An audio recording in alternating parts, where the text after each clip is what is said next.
بسم اللہ الرحمن الرحیم بسم اللہ الرحمن الرحیم باب الحرف معانی حروف الجر۔ باب الفعل یعنی فعل کی بحث اور اسم کی بحث استاد شرطونی نے مکمل کر لی۔ اب اس کے بعد جو بحث ہے وہ حرف کی ہے، چونکہ کلمات لغت عرب پہلے گزارش کی تھی تین ہیں، اسم، فعل اور حرف۔ پھر اسم اور فعل کی بات ہو گئی، اب ہے حرف۔ حرف کی بات اگر آپ حضرات کو یاد ہو تو شرح میت و عامل، اس میں مکمل آپ پڑھ چکے ہیں۔ حروف جارہ کتنے ہیں اور اس کے بعد ناصبہ کون کون سے ہیں، استفہام فلاں، پھر ان حروف کی تفصیل بھی پڑھ چکے ہیں کہ با کتنے معنی میں آتا ہے، من کتنے کے لیے، لام کتنے کے لیے۔ تو جن حضرات نے شرح میت و عامل ہم نے بھی ریکارڈ کی ہوئی ہے، جنہوں نے تو وہ پڑھی ہوئی ہے، ان کے لیے تو یہ جو باب الحرف کی بات ہے یہ بالکل آسان۔ کیوں؟ اس لیے کہ یہاں پر استاد شرطونی نے جو قیل و قال ہے کہ آیا فلاں حرف فلاں معنی کے لیے آتا ہے یا نہیں آتا، ان کو ذکر نہیں کیا۔ شاذ و نادر جو اقوال ہیں ذکر نہیں کیا، صرف کثیر الاستعمال کہ کون سا حرف کس معنی میں زیادہ استعمال ہوتا ہے، مشہور ہوتا ہے، بس فقط اس حد تک کہ ایک طالب علم کو ان حروف کے بارے میں اس حد تک شناسائی ہو جائے۔ چونکہ آپ نے پھر ان حروف کی جو تفصیلی بحث ہے وہ اس کے بعد مغنی میں پڑھنی ہے۔ اب آپ مغنی اللبیب پڑھتے ہیں یا مغنی الادیب جو بھی پڑھیں گے تو اس میں حروف کی ایک لمبی چوڑی بحث ہے، جس میں جو نادر اقوال ہیں ان کو بھی ذکر کیا گیا، کچھ اور تفصیلات بھی ذکر کی گئیں۔ یہاں پر انہوں نے ان گہرائیوں کو یا مثلا ان جو اقوال کو ذکر نہیں کیا، یہاں پر بس موٹی موٹی بات کی ہے کہ جو ضروری ہے کہ ایک طالب علم کو اگر وہ قرآن مجید پڑھ رہا ہے اور وہاں پر فرض کرو حرف با استعمال ہوا، حرف من استعمال ہوا، تو اس کو اتنی سمجھ ہو کہ یہاں با کون سا معنی دے رہی ہے، یا یہاں پر من کس معنی میں استعمال ہو رہا ہے، لام کس معنی میں، یعنی مشہور کہ کثیر الاستعمال، بس اس کو ذکر کیا ہے، اس کا زیادہ ذکر نہیں ہوا۔ پھر اسی طرح ایک اور بحث ہے، وہ بھی انشاءاللہ یہاں انہوں نے ذکر نہیں کی، ہمیں بھی ضرورت نہیں ہے، جتنا ایک مصنف لکھتا ہے ہم اس کے ساتھ چلنا ہوتا ہے، کہ یہ جو ہم کہتے ہیں کہ فلاں حرف اتنے معنی کے لیے آتا ہے، اتنے معنی کے لیے، ایک بحث ہے، آیا اصل معنی فقط ایک ہوتا ہے اور باقی معانی میں اس کا استعمال مجاز ہوتا ہے، یا نہ باقاعدہ اس کے وہ سارے ہی معنی اصلیہ ہوتے ہیں۔ دیکھو نا جی، ایک دفعہ ہم کہتے ہیں کہ با کا اصل معنی فلاں ہے اور باقی معنی میں مجازاً استعمال ہوتا ہے، یا با کا اصل معنی ایک ہے اور باقی میں فلاں معنی کا فائدہ دیتی ہے فلاں، یا نہ سارے معنی اس کے ہیں، وہ بحث استاد شرطونی کی۔ یہ ساری باتیں انشاءاللہ مغنی لبیب میں یا ادیب میں آپ تفصیل کے ساتھ وہاں پر پڑھیں گے۔ تو چونکہ یہاں انہوں نے جتنا ذکر فرمایا ہم بھی اس حساب سے ان کی ترتیب کے ساتھ چلتے ہیں۔ جس شخص کو شرح میت و عامل حروف کی بحثیں وہاں ساری پڑھی ہوئی ہیں، جس کو وہ یاد ہے، اس کے لیے یہ بالکل آسان ہے۔ وہاں بھی مشہور اور کثیر الاستعمال معانی ذکر ہوئے، ساتھ ایک مثال، یہاں بھی انہوں نے یہ کہا کہ فلاں حرف فلاں معنی کے لیے آتا ہے، اس کی ایک مثال دے کے آگے گزر گیا ہے، بحث میں نہیں پڑے۔ باب الحرف میں سب سے پہلے حروف جارہ کا ذکر فرما رہے ہیں، چونکہ یہ زیادہ استعمال ہوتے ہیں بنسبت دوسروں کے، انشاءاللہ آگے پڑھیں گے، حروف عطف آئیں گے، حروف استفہام آئیں گے، وغیرہ وغیرہ سارے پڑھیں گے، لیکن سب سے پہلے شروع فرما رہے ہیں حروف جارہ سے، اور پھر ان میں سے ہر حرف کے لیے کہ کون سا حرف کتنے معانی میں استعمال ہوتا ہے، یا یوں ذکر فرمائیں گے کہ اصل اس کا معنی اصلی کیا ہے، اور پھر یہ کہاں کہاں استعمال ہوتا ہے، دیگر معنی کیا ہیں، بالکل آسان سی چیز ہے، تھوڑی سی توجہ کر لیں تو کوئی مشکل نہیں ہے۔ باب الحرف فرماتے ہیں یبحث هذا الباب عن معانی الحروف ووجوہ استعمالها فی الکتابۃ۔ یہ باب بحث کرتا ہے، یعنی باقاعدہ اس بات بحث کی جاتی ہے یہ کیا سے کہ کون سے حرف کا کیا معنی ہے، کن معنی میں استعمال ہوتا ہے، ووجوہ استعمالها فی الکتابہ، اور تحریر میں کس حرف کو کس طرح استعمال کرنا ہے۔ ٹھیک ہو گیا، یہ یہاں پر یہ بحث ہوگی، ختم۔ آگے فرماتے ہیں وَقَدْ اخْتَصَرْنَ فِيهِ عَلَى اللَّازِمِ، ہم نے یہاں پر کوئی لمبی چوڑی بحثیں نہیں کی، بلکہ ضروری چیزوں پر اختصار کیا کہ الذی لا یستغنی عنہ المتعلم، کہ ایک طالب علم اس سے بے نیاد نہیں ہو سکتا، کہ ایک طالب علم کا جن چیزوں کا جاننا انتہائی اہم ہے کہ کم از کم اس حد تک اس کو ضرور پتہ ہونا چاہیے۔ بس ہم نے وہیں پر کیا قرآن مجید پڑھ رہا تھا، لفظ من حرف من کا استعمال ہوا، با کا استعمال ہوا، لام کا استعمال ہوا، تو کم از کم اتنی اس کو ہو کہ یہاں پر یہ من کس معنی میں ہے، بس اس حد تک موٹی موٹی چیزیں آ جائیں۔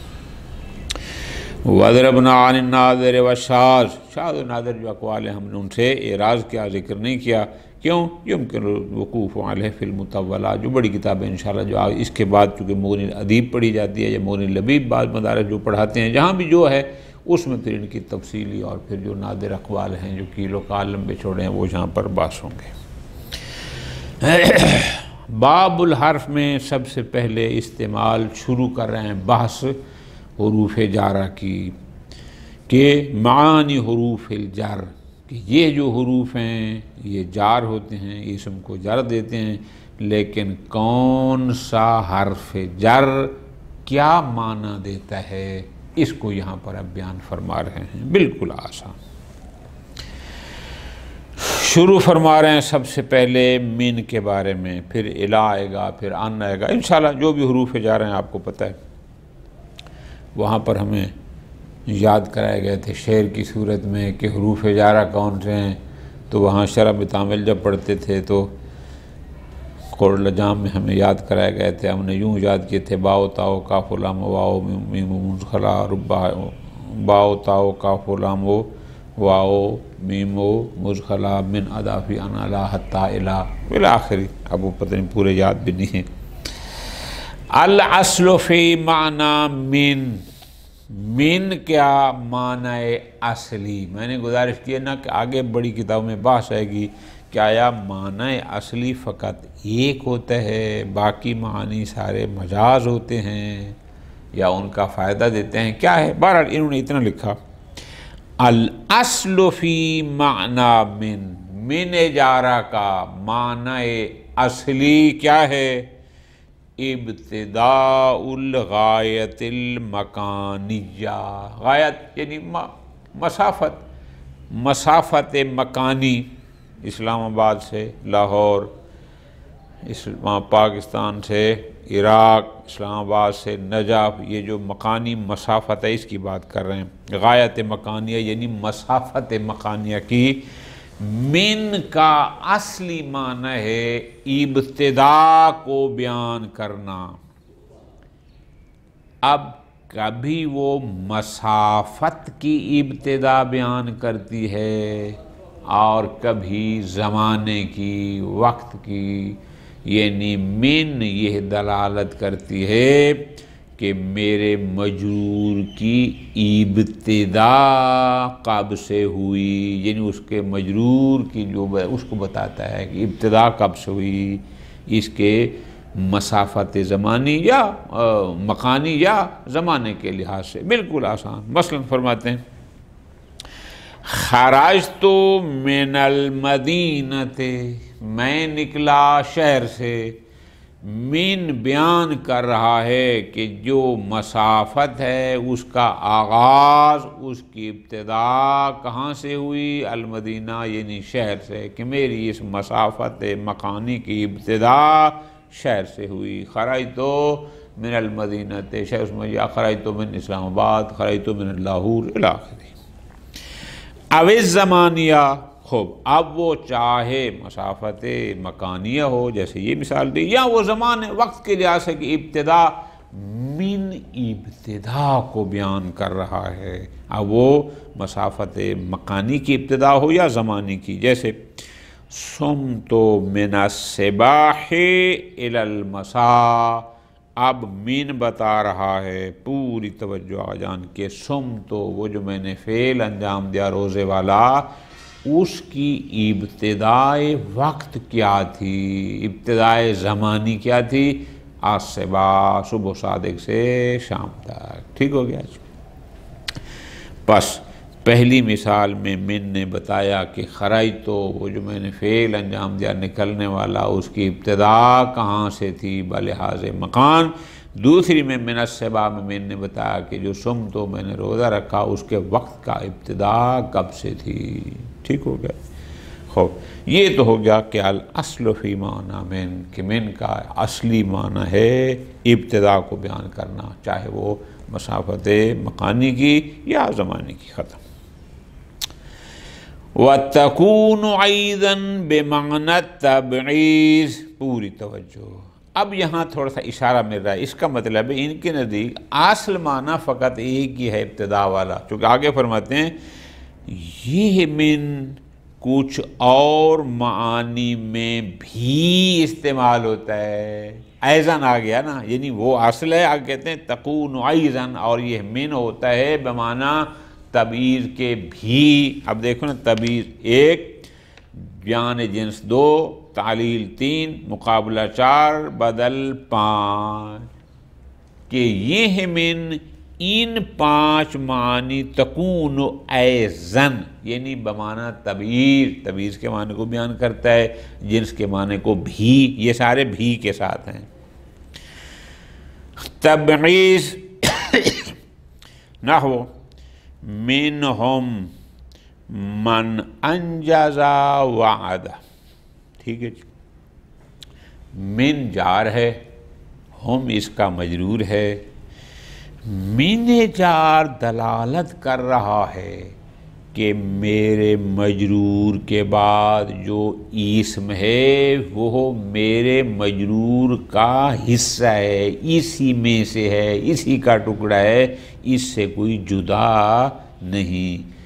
منہم من انجزا، یہ جو من ہے کہ جس نے اپنا وعدہ پورا کیا، وہ من بھی اسی ہم میں سے ایک ہے۔ منہم من انجزا وعدہ، یعنی انہی میں سے ہے وہ جس نے وعدہ پورا کیا۔ اب یہ من اسی ہم میں سے ہے، ٹھیک ہے جی۔ تو پس من تبعیض۔ اب یہاں پر اگر من کی بجائے ہم لفظ بعض کو لگا دیں تو بھی کوئی حرج نہیں ہے، منہم کی بجائے کہیں گے بعضہم من انجز وعدہ، تو بھی کوئی حرج نہیں۔ اس کا مطلب ہے یہ من بمعنی تبعیض کیا ہے، بعضیت کو بیان کر رہا ہے کہ اس کا مجرور کا ما بعد بھی اس کے مجرور میں سے ہے، اسی کا حصہ ہے، اسی کا ٹکڑا ہے، ٹھیک ہو کیا؟ بالکل آسان۔ وَبَيَانِ الْجِنْسِ، دوسرا یہ من جنس کو بیان کرتا ہے۔ کیا مطلب؟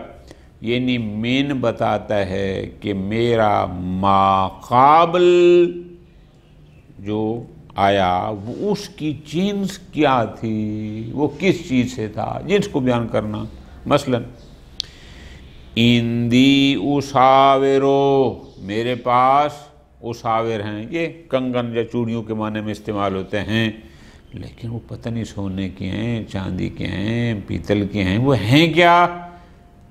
من ذہبن، یہ من بیان کر رہا ہے کہ اساور کی جنس کیا ہے؟ سونا۔ اندی اساور، میرے پاس اساور ہیں، من ذہبن یعنی سونے سے۔ تو اب من کا نے کیا بیان کیا؟ من نے بیان کیا کہ اس کا ما قبل اساور کی جنس کیا ہے، وہ جنس ہے ذہب یعنی سونے کے۔ والتعلیل، بسا اوقات من علت کو بیان کرتا ہے. کیا؟ من بتاتا ہے کہ یہ جو کام ہوا اس کام کی، اس فعل کی علت کیا ہے. تعلیل یعنی علت کو بیان کرنا. لا یخدم اللعیم، لعیم آدمی، پست آدمی، گھٹیا آدمی خدمت نہیں کرتا الا من حاجت، مگر یہ کہ کوئی ضرورت ہو. کیا مطلب؟ پس لعیم کی خدمت کرنے کی علت کیا ہے؟ من نے بیان کی حاجت، چونکہ اس کو اس سے کوئی حاجت تھی، کوئی ضرورت تھی، وہ علت بنی، تب اس نے اس کی خدمت کی. ورنہ لا یخدم الخادم، لعیم خدمت نہیں کرتا مگر یہ کہ حاجت، یعنی مراد کیا کہ خدمت کرنے کی علت اس کی کوئی ضرورت ہے. ٹھیک ہو گیا. والمقابلت، اسی طرح من مقابلہ کے معنی میں استعمال ہوتا ہے. من بتاتا ہے اپنا ماقابل اور اپنا مابعد، کہ یہ آپس میں مقابل ہیں، یہ ایک نہیں ہیں.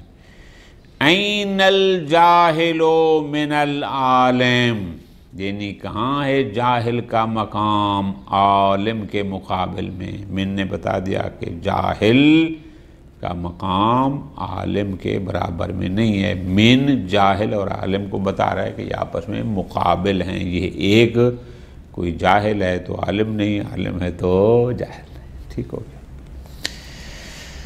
والبدل، اسی طرح من بدل کا معنی بھی دیتا ہے. بدل کے معنی میں، بدل یعنی قائم مقام، کہ فلاں شے فلاں چیز کی قائم مقام بن سکتی ہے. مثلا یہ بدل کے ہم نے پوری پیچھے بحث بھی پڑھی ہے.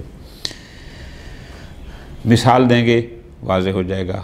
بہت اچھا شعر ہے، اس کو یاد کر لیں. فرماتے ہیں اترضا، کیا تو راضی ہے، من العیش الرشید، ایک بہترین زندگی، اچھی زندگی کے بدلے میں. یہاں من بدل کے معنی میں ہے، یعنی اترضا، کیا تو راضی ہے، من العیش کی بجائے کیا ہیں بدل العیش، یعنی ایک بہترین زندگی. وعیشت مع الملأ الاعلیٰ، اور ملکوت اعلیٰ کے ساتھ زندگی گزارنے کے. کیا تو راضی ہے کہ ان کے بدلے میں کہاں رہے؟ بعیش البہیمہ، ایک گھٹیا زندگی، ایک پست زندگی، ایک جانوروں والی زندگی، بہائم والی زندگی، چوپایوں والی زندگی. کیا تو راضی ہے؟ اب یہاں جو من العیش ہے یہ من بدل کا معنی دے رہا ہے کہ کیا تو راضی ہے کہ ایک بہترین اور ملکوت اعلیٰ لوگوں کے ساتھ زندگی گزارنے کے بدلے میں تو چوپایوں والی زندگی گزارے. کیا تو اس پر راضی ہے؟ اب اس بدل کو کس نے بیان کیا؟ من نے، کہ یہاں من نے بدل کا معنی دیا. فرماتے ہیں فوائدو لمن معان اخرى، اب آگے فرماتے ہیں کہ من کے کچھ اور معنی میں ہیں، یعنی یہی حروف جارہ میں سے من کچھ اور معنی میں بھی استعمال ہوتا ہے، کچھ اور معنی بھی دیتا ہے. مثلا کانتہاء الغایہ، بسا اوقات یہ من، ابتدا میں تو ہم نے کہا نا کہ ابتدائے غایت کو بیان کرتا ہے، بسا اوقات یہ انتہائی غایت کو بھی بیان کرتا ہے، یعنی مسافت کی انتہا کو. مثلا دنوت من ہو، میں اس کے قریب ہوا، یعنی من یہاں بمعنی الہ کے ہے. الہ یعنی انتہا کو بیان کر رہا ہے کہ میں اس کے قریب ہوا، یعنی جہاں سے میں چلا تھا اور جہاں میں نے جانا تھا اس کے قریب ہوا. الہ ومرادفۃ الباء، اسی طرح یہ من بسا اوقات با کا ہم معنی ہوتا ہے. وہ کہاں پر؟ انشاءاللہ تفصیلی کتب میں آپ پڑھیں گے. بعض افعال ہوتے ہیں جو با کے ذریعے متعدی ہوتے ہیں، لیکن اگر وہاں پر کہیں با کی بجائے من آ جائے تو وہاں من با کی ہم معنی استعمال ہو رہا ہوگا. ٹھیک ہو گیا جی، مرادف یعنی ہم معنی۔ ومرادفت البا، اسی طرح بسا اوقات من با کی مرادف، با کا ہم معنی استعمال ہوتا ہے، جیسے ینظر من طرف خفی، اب یہاں من بمعنی با کے ہے، کیوں؟ غالباً قرآن کی آیت مجیدہ بھی ہے، وہاں ہے البتہ ینظرون من طرف خفی، لیکن اس نے ینظرو لکھا ہے کہ وہ دیکھتا ہے آنکھ کے طرف سے، خفی سے، ٹھیک ہے جی۔ والفاصل، اسی طرح من کا ایک اور معنی بھی اس میں بھی یہ استعمال ہوتا ہے، وہ معنی ہے فاصل، یعنی ایک شے کو دوسری شے سے جدا کرنا، جدائی کے معنی میں، مباینت کے معنی میں، جیسے عرفت الحق من الباطل، میں نے حق کو باطل سے پہچانا، مراد کیا؟ یعنی میں نے حق کو باطل کی تمیز کی، ان کو جدا کر لیا کہ حق کیا ہے اور باطل کیا ہے۔ اب یہاں من جدائی کا معنی دے رہا ہے، یعنی حق کو باطل سے جدا کرنا، ٹھیک ہو گیا، ختم۔ دوسرا فائدہ وہ یہ ہے، پوری توجہ کے ساتھ، اور یہاں من کی بات کو بس یہیں ختم کر رہا ہوں، کہ چند شرائط کے ساتھ بسا اوقات من زائدہ ہوتا ہے، ٹھیک ہے جی، یعنی زائدہ سے مراد یہ ہے کہ وہ فقط تاکید کا معنی دے رہا ہوتا ہے، ٹھیک ہے جی، کیونکہ جو بھی حروف زائدہ ہوتے ہیں یہ تاکید کے لیے آتے ہیں، فقط تاکید کے لیے۔ شرائط کیا ہیں؟ نمبر 1 کہ وہ من معرفہ سے پہلے نہ ہو، نکرہ سے پہلے ہو۔ نمبر 2 وہ نکرہ یا مبتدا ہو یا فاعل ہو یا مفعول ہو۔ نمبر 3 اس سے پہلے نفی، نہیں یا حرف استفہام حل کا استعمال ہوا ہو۔ اگر ان 3 شرائط کے ساتھ من استعمال ہوگا تو وہ من زائدہ کہلاتا ہے۔ تجیء من زائدتاً، من بسا اوقات زائدہ بھی ہوتا ہے لیکن چند شرائط کے ساتھ۔ نمبر 1 قبل نقرۃ، کہ وہ ایک اس میں نکرہ سے پہلے ہو، معرفہ سے پہلے نہ ہو، ایک۔ نمبر 2 بشرط ان تکون ناکرہ، شرط یہ ہے کہ وہ نکرہ یا مبتدا ہو، او فاعلا یا فاعل ہو یا مفعول بہ ہو، 2 ہو گئے۔ نمبر 3 وَأَن يَتَقَدَّمَهَا نفی اور نہیں اور استفہام بحل، کہ اس نکرہ سے پہلے یا حرف نفی کا استعمال ہوا ہو یا حرف نہیں کا، یا استفہام، البتہ استفہام حل کے ذریعے، نہ کہ حمزہ وغیرہ کے ذریعے۔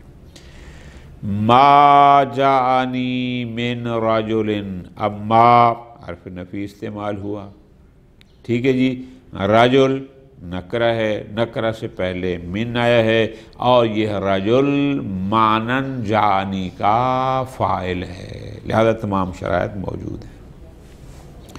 حل رأیتا من رجل، حل حرف استفہام استعمال ہوا، رجل نکرہ ہے، اس سے پہلے من استعمال ہوا، اور یہاں رجل محلن مفعول بہ ہے رأیتوں کا۔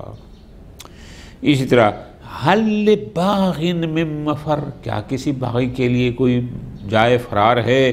اب یہاں حل استعمال ہوا، استفہام، باغ من مفر، اب یہ جو مفر ہے یہ نکرہ ہے، اس سے پہلے من آیا، ٹھیک ہے جی، بالکل آسان۔ اور یہاں مفر محلن جو ہے یہ مبتدا مؤخر ہے۔ وصلی اللہ علی محمد وآلہ محمد۔